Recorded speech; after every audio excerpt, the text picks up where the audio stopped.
Tough to watch. In case you did not realize this, Caitlin Clark did not start again. But judging by the response, everybody noticed. Everybody noticed. Paige Beckers, 12 points. I got to tell you, if the ball goes to Paige Beckers, forget about it. She's not going to pass it to nobody. Look at that stat line. 12 points, 5 assists, and a plus 27. She led the entire team in plus-minus against Canada. And for the third straight World Cup qualifying game, Caitlin Clark didn't start, not once. Not even after proving in Game 1 that she's the best point guard on this roster. The backlash has been immediate, and it's not coming from casual fans anymore. They are not dropping this starting 5 graphic until right after tip-off now. They're waiting till the game is actually tipped off, and then they're dropping this on their Twitter feed. And my goodness, why are we starting the point fraud? So basically, I can miss the beginning of the game. Is Cece the only one who hasn't started yet? Not surprised, really. It's funny you should bring that. Rachel DeMitta broke down the numbers, and they're damning. Only 2 players on the entire USA basketball roster haven't started a game yet. Ray Burrell and Caitlin Clark. Everyone else has gotten at least 1 start. Sabrina Ionescu started. Chelsea Gray started. Even players who aren't having particularly strong tournaments have rotated into the starting 5. But the league's most popular player, the one who just had a historic rookie season, benched at tip-off every single game. Here's what makes this even more suspicious. After the first game against Senegal, USA Basketball posted their starting lineup graphic 45 minutes before tip-off. Standard procedure. But after the backlash exploded over Clark not starting, something changed. For the Canada game, they didn't release that graphic until after the game had already started. They're literally hiding the starting lineup now because they know what the reaction will be. Oh, yeah. What is that? Gordon Ramsay? Oh, yeah. I'm blind. What is going on here? USA Basketball is ridiculous. You are intentionally leaving out your best player as a starter.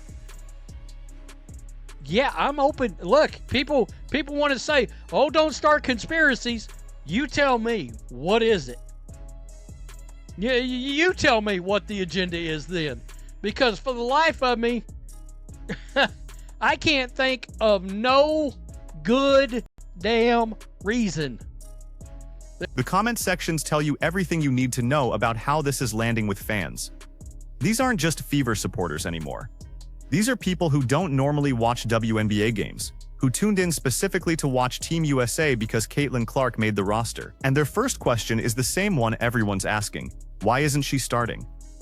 The official explanation doesn't exist, by the way. USA Basketball hasn't addressed it. Head coach hasn't explained the rotation strategy. There's been complete radio silence on why the player with the highest plus-minus, who's clearly 100% healthy according to her own statements, keeps coming off the bench while less effective players get the start. Just to check this out, these 2 middle quarters were ugly. 22 points to 19 points, 19 points to 15 points. This game, look, I understand it was a 30-point victory, but there were 2 quarters where it was really, really competitive. And wow. So, Caitlin Clark, let's check it out right here.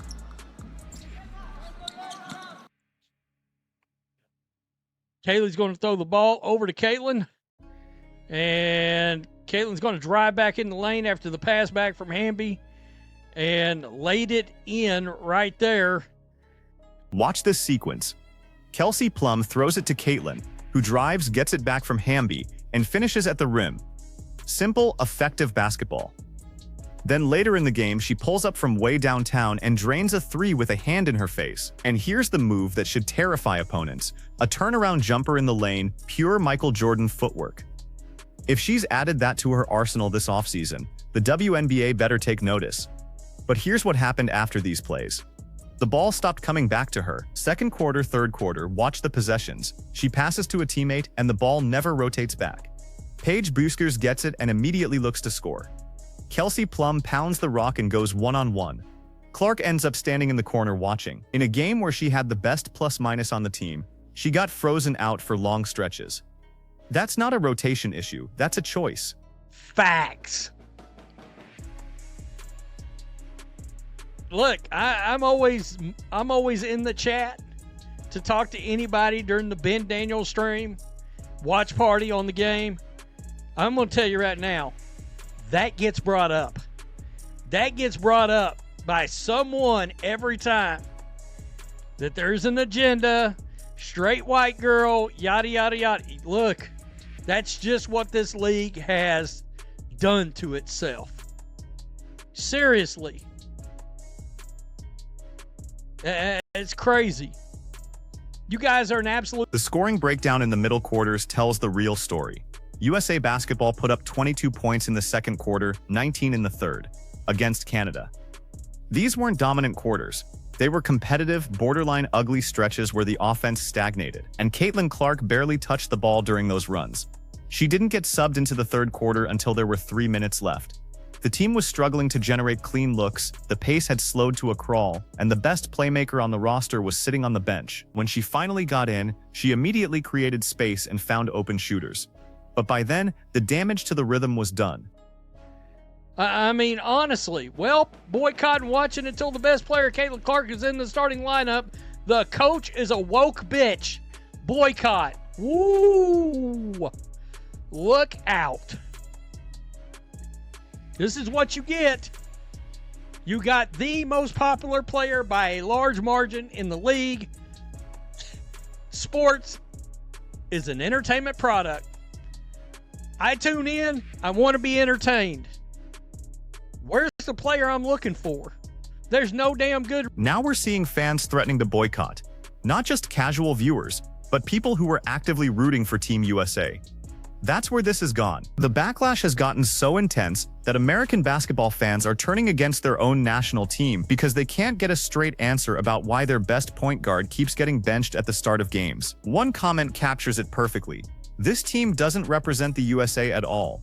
Whether you agree with that sentiment or not, the fact that it's being said about a national team tells you how badly USA Basketball has mishandled this situation. They've created a controversy where none needed to exist, and they're refusing to address it. Well, even today, where she got, and yeah, she got froze out by some teammates again. It's pretty noticeable.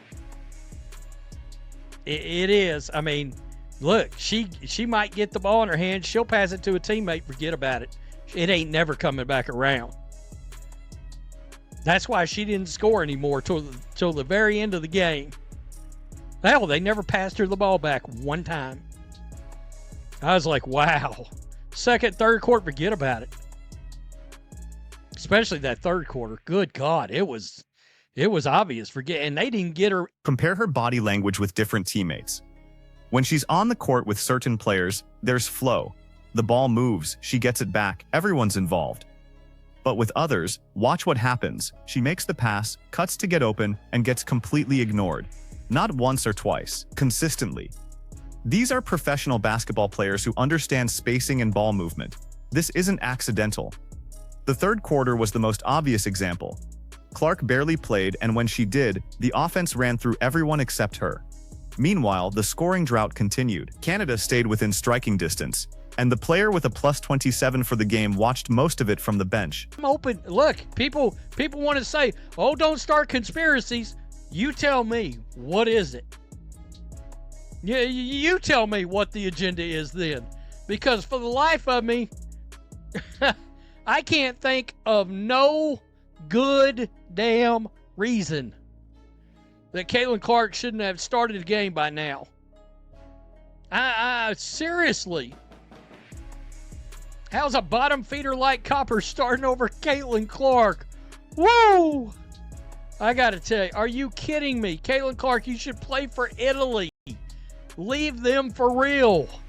Here's what's really happening, and you can see it in every game thread, every comment section, every social media post about these qualifiers. USA Basketball has created a situation where fans who want to support their national team feel like they're being disrespected for caring about the most popular player in women's basketball.